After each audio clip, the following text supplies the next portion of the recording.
So, Theresa, now I'd like to ask you about an initiative that the Silent No More campaign has. As you well know, it's all part of our Priest for Life family of ministries.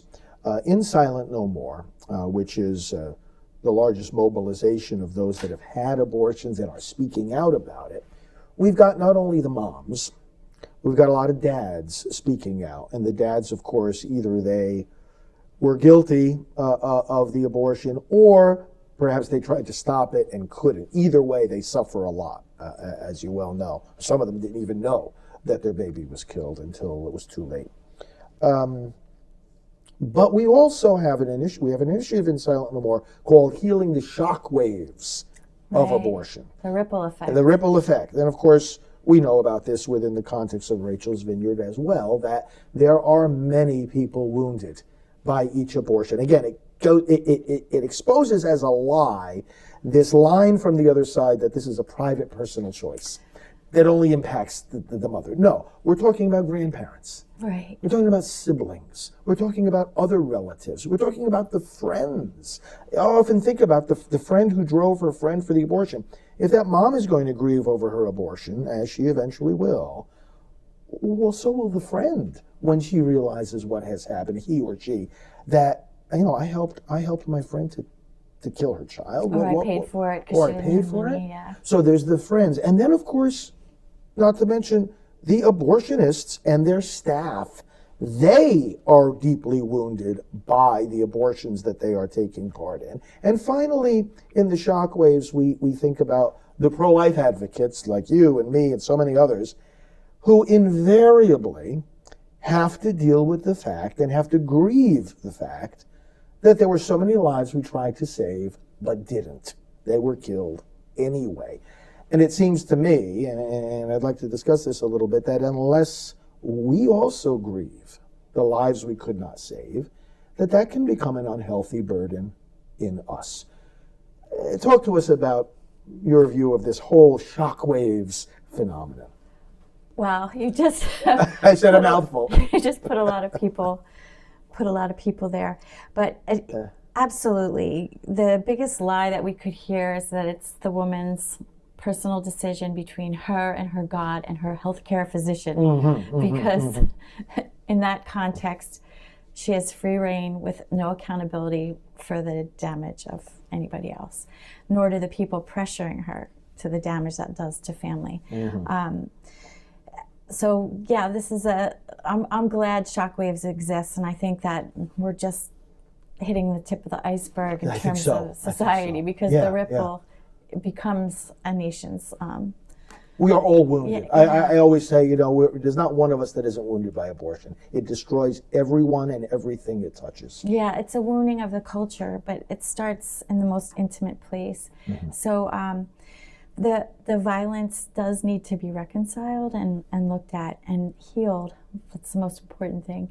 But the last group that you mentioned, what was the last pro-life group? people. The pro-life themselves. people, yeah. When I met you, I think we talked about this, because I've been in the pro-life movement, not as long as some of your viewers, but for a very long time. So you're able to see decades of change. Right. But in the old days, if I can go back to the old days, there were a lot of angry pro-lifers shouting at women, and I felt like I spent my life trying to educate them about the trauma so that they could have a more compassionate response. Okay. But I think that anger really came from that sense of helplessness, because they knew what was happening. Even if they were protesters outside a clinic, they knew what was happening.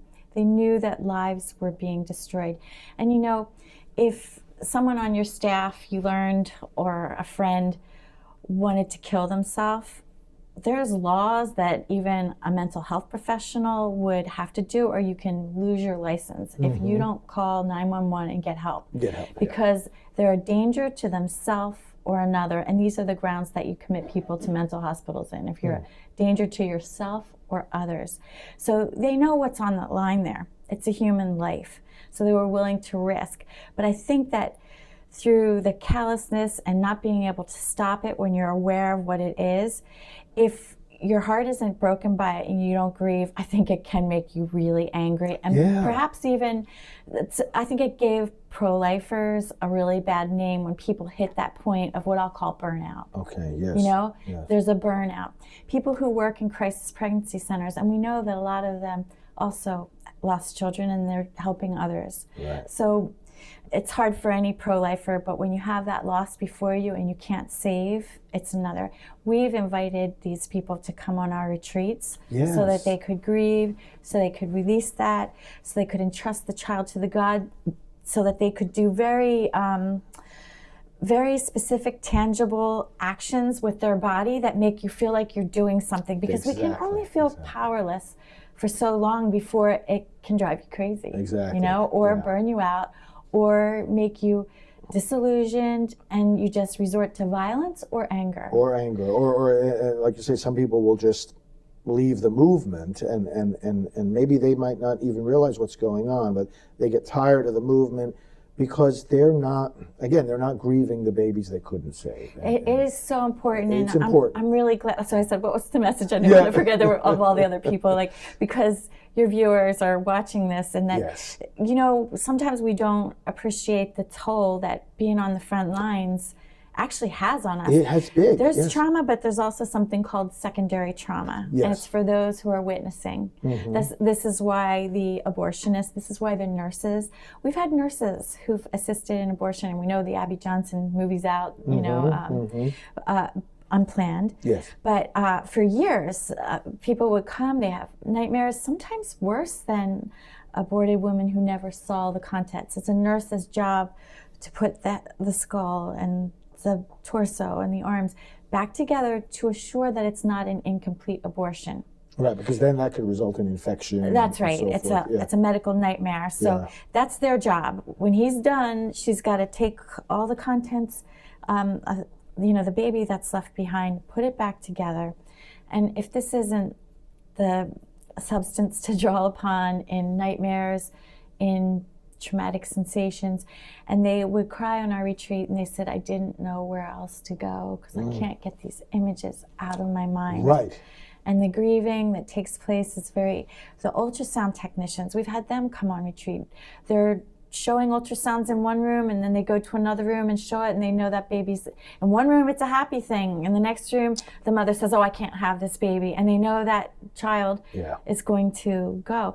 And as you know well from working with students for the Medical Students for Life, Catholic Medical Association, such a great boot camp they have to train physicians and all the challenges they're going to have in working in a hospital where this is accepted protocol. Right. You know, everybody's got to, you go on a rotation, you have to do wherever you're assigned.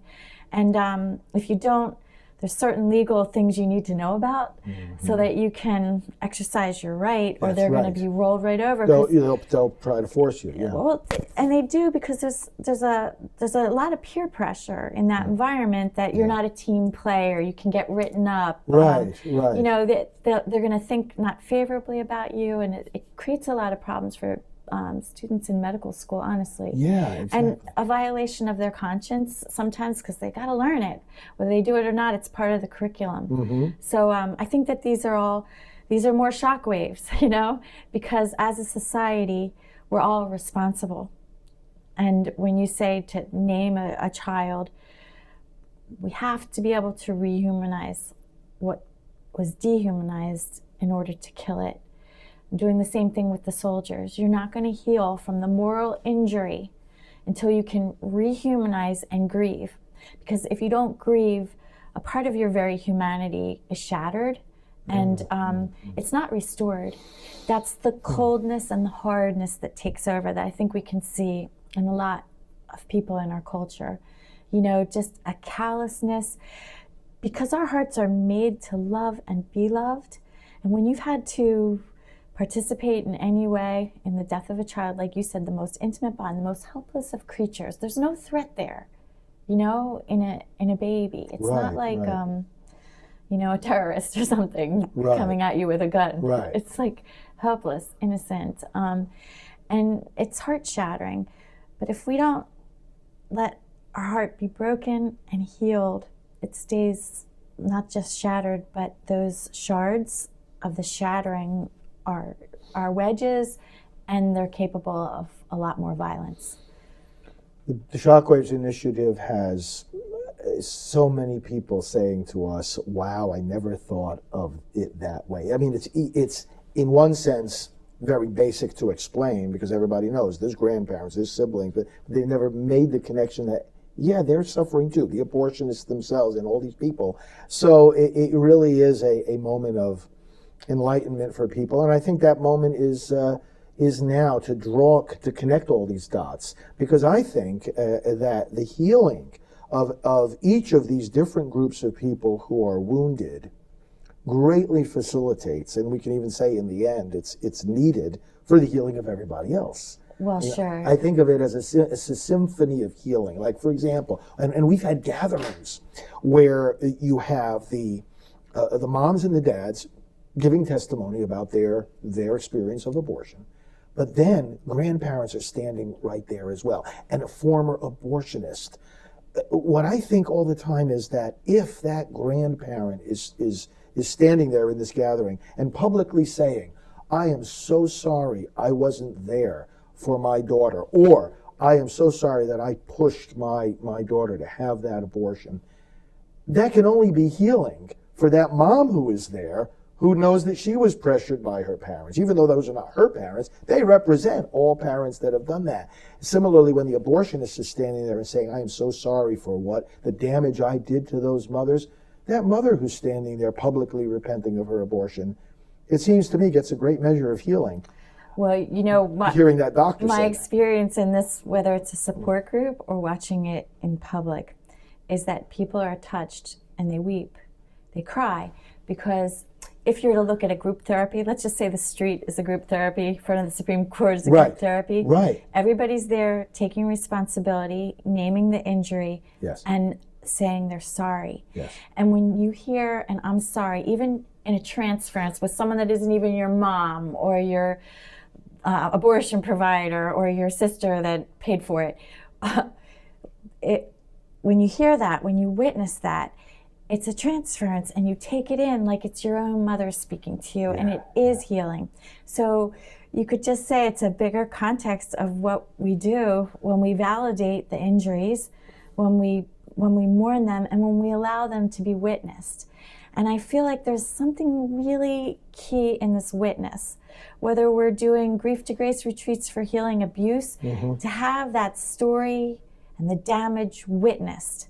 Because these traumas happen, again, in secrecy, they're hidden, they're not spoken about, and a lot of times if you try to speak about it, we don't want to hear it, or you're crazy. It never happened, or it was nothing, right? Yeah. So this is the dynamic of healing trauma, is having it witnessed, socially mourned, accepted, the wound validated, and then the support and the love that you feel with that, because nobody's up there ranting and raving or blaming people. Right. They're taking responsibility for their role. They might say what someone else did that was hurtful, but then they talk about healing. It gives hope. There's nothing given in here but hope and education, the power of public witness, and this is how we can change the culture. Because that one story you heard that made you weep opens the door to say, I need more of this. Yeah. Exactly. I need more of this. It's so beautiful. And friends, abortionshockwaves.com is where you can go to read more about these various groups of people that are hurt by abortion and that are finding healing. And you'll find prayers there too for each of these different groups of people. Prayers you can say for them and other prayers that they can say for themselves. Abortionshockwaves.com. And thank you, Dr. Theresa Burke, for your insights on this important topic. Thanks.